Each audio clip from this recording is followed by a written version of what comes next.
Hello. So I'm going to show you how to navigate Blackboard Collaborate, which is the tool that we'll be using for the virtual classroom for the video and the audio. So right now I want to go ahead and enter in student preview mode.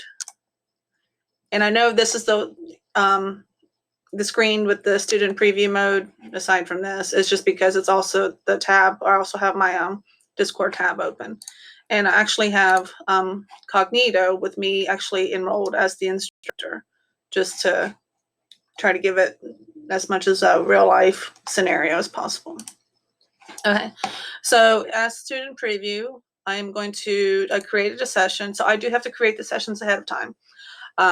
It can be, I just have to create the sessions. It can be like right that, starts in the next minute, or I can schedule for the next 8 weeks, which I already did this morning.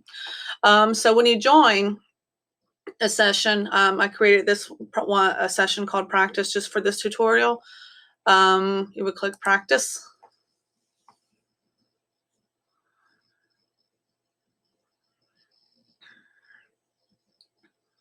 And whenever it's actually for the classes, you'll see one that says HTML, CSS2 or something like that. And you can actually join in about 15 minutes prior to the start of the class. Okay, so I'm going to go into the incognito one, which I'm logged in as the instructor.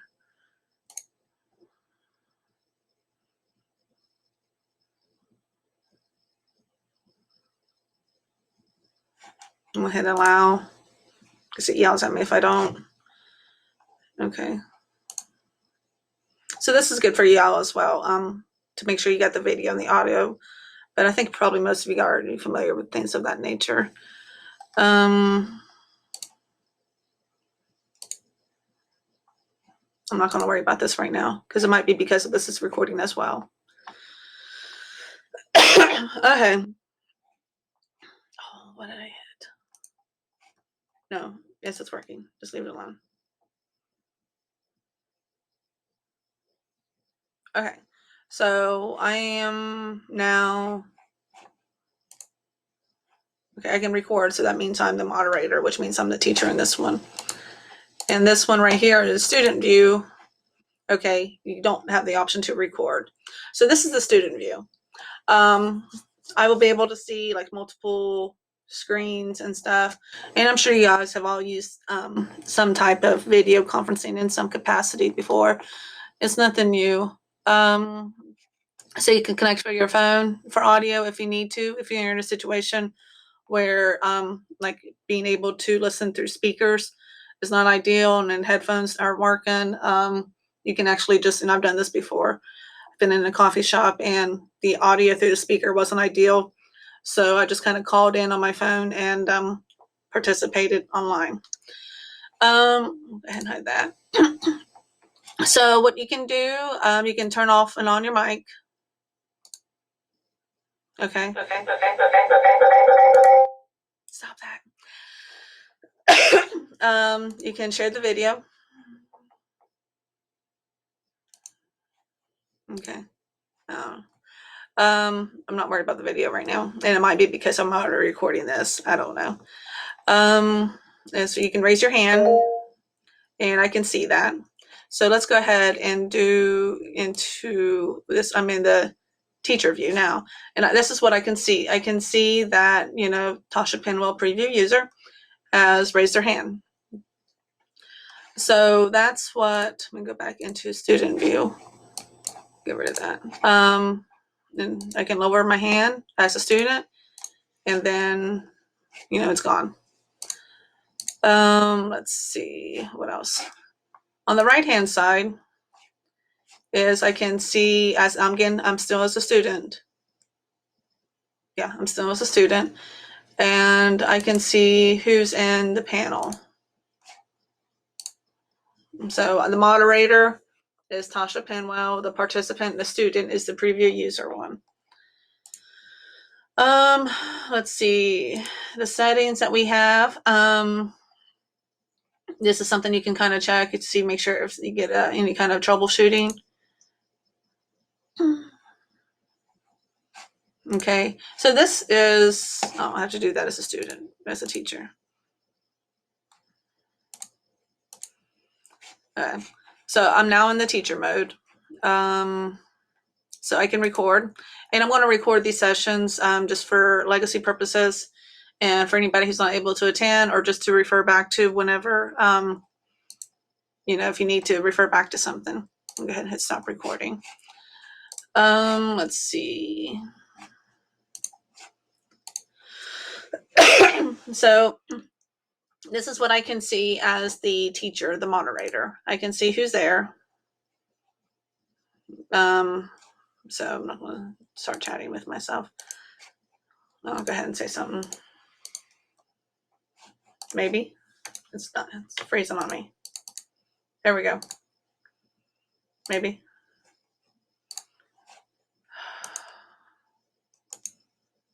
It's freezing on me. There we go.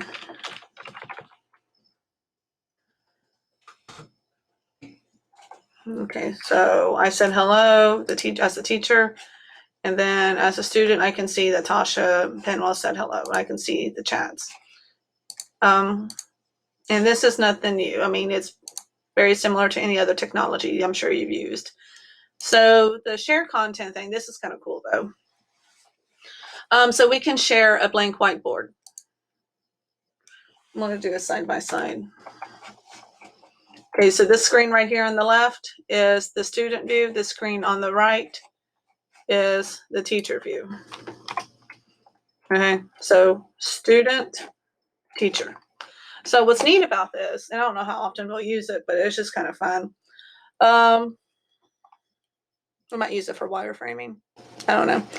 But so as a teacher view, on the right hand side, I have to share a blank whiteboard, and anybody can make any kind of edits on it. So I'm on the left hand side as a student view, and I can choose if I want that, and it's automatically shown on my side as a teacher. So I can see what anybody else is doing. Is a student typing something, and then I can see it on the right hand side as a student. You can do a pointer. So if I'm trying to point something out to you, I'll have to do it on my side. I can talk about this one. It's like, see this right here? This is what I want you to look at. Okay, I can use that. I can use select. So those are things that I can do. And then even as a teacher, I can clear what y'all did. But I can also do my own drawings, and then you'll see it on your side. So that's kind of a neat tool. You can share the application and screen. Oh, okay. So that's how you can share your screen if you're stuck on something. You can share your entire screen, the application window you're in, or your Chrome tab. So that's neat. No, wait a minute. I can share mine. Sorry. I can share mine. I don't think that's something you guys can share.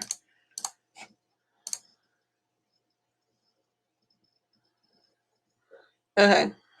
So you can see my screen in my application. So I could be in something on like VS Code or something on AWS, and you can see exactly what I'm doing, which is kind of what I already do with screencastifying, but this is kind of built into Blackboard, so that's kind of a nice thing to do. And then I can share files with you. So if I have files to share with you, I can just do it right in there. This might be kind of fun just to kind of, as I know online classes for a couple hours, I mean, it does get tedious, but I might use this just to kind of spice things up, or make sure that we're on the same track and make sure everybody's still alive and present and breathing. And then there's little breakout groups. Might use that. I don't know. There's tools in here that we might use, might not, but there are some neat tools in here. Again, this is on the right hand side is the teacher view. So once I decide to, let's see, let's do yes, no. AWS is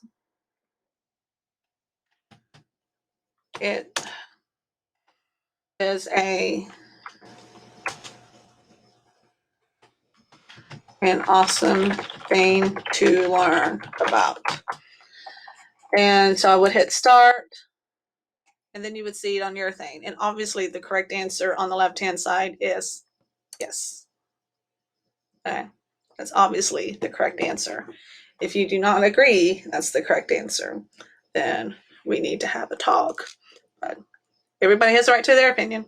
Anyways, so I know everybody likes the in-classroom setting, and I do too, but you know, it is what it is. And I think this Blackboard with the tools that we have is so much better than Blue Quill. I think we'll still be able to have some fun with it. But this is how you can go ahead and minimize this and go back into student. And then it does all that crazy stuff. So I'm going to figure out how to stop that.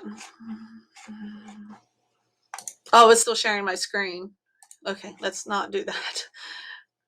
Stop sharing application. Okay.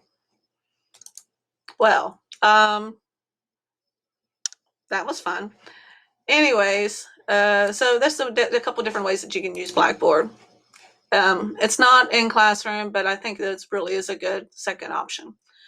So if you have any questions on accessing Blackboard, let me know. But this is how we're going to be meeting using Blackboard Collaborate. Thank you.